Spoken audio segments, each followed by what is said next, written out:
Guys, I keep seeing something online that honestly confuses me. Whenever South Africa plays, you'd expect Africans everywhere to support them. After all, they're representing Africa on the world stage. But instead, I keep seeing comments from Nigerians, Zimbabweans, Kenyans, Ghanaians, and even some South Africans saying they're supporting whoever is playing against South Africa. Why does this happen? That's a question a lot of people ask. And the answer is much deeper than football. For many Africans, this isn't about football at all. It's about memories. It's about experiences. And for some people, it's about pain that they believe has never been fully addressed. Pain? What exactly are you talking about? Xenophobia.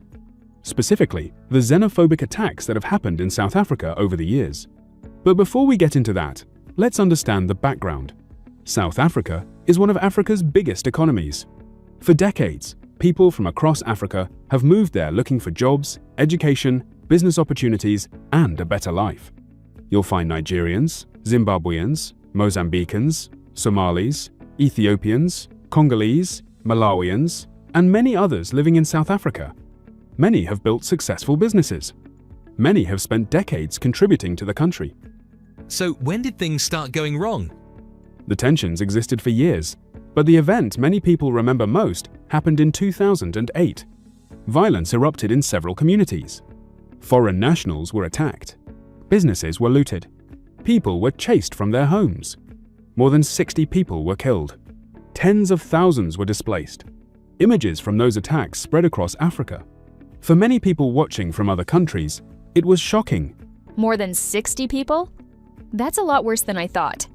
And that's exactly why those events left such a strong impression. Many Africans grew up seeing those images on television. They heard stories from friends and relatives living in South Africa. For them, it wasn't just news. It felt personal. But that was a long time ago. Why are people still talking about it today? Because it didn't stop there. In 2015, another major wave of xenophobic violence occurred. Foreign-owned businesses were attacked. Communities were targeted. One case that received international attention was the killing of Emmanuel Sithole, a Mozambican national. The images circulated widely and reignited anger across Africa. I think I remember seeing those pictures. They were everywhere. Exactly. And then, in 2019, violence broke out again. Shops were looted. Foreign nationals reported attacks. People were displaced. Across social media, many Africans asked the same question. Why does this keep happening? So for some Africans, every new incident just reinforces the old memories? Exactly. Each new event reopens old wounds.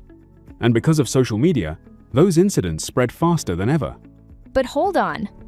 Isn't there another side to this story? Because every time people talk about xenophobia in South Africa, it sounds like all South Africans are involved. That can't be true. And that's a very important point. Not all South Africans support xenophobia. Not even close. Many South Africans have publicly condemned these attacks. Many have marched against violence. Many have sheltered foreigners during periods of unrest. And many South Africans are just as frustrated by these incidents as everyone else. So then, is it fair to judge an entire country based on the actions of some people? That's exactly what I was wondering. Some people say no. They argue that blaming all South Africans is unfair. They point out that every country has people with bad attitudes. They believe football should unite Africans rather than divide them. That sounds reasonable. But others disagree. They argue that the problem has happened too many times. They believe stronger action should have been taken. And because they feel justice was never fully achieved, they continue to carry those feelings today. So football becomes an outlet for those emotions? Exactly.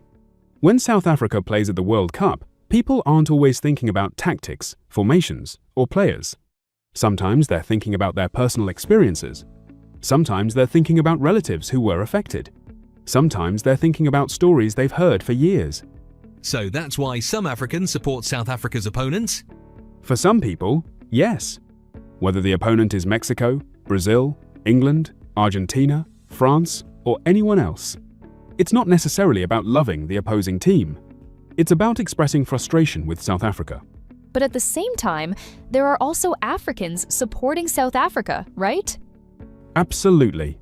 Many Africans believe that when an African team reaches the World Cup, the entire continent should stand behind them.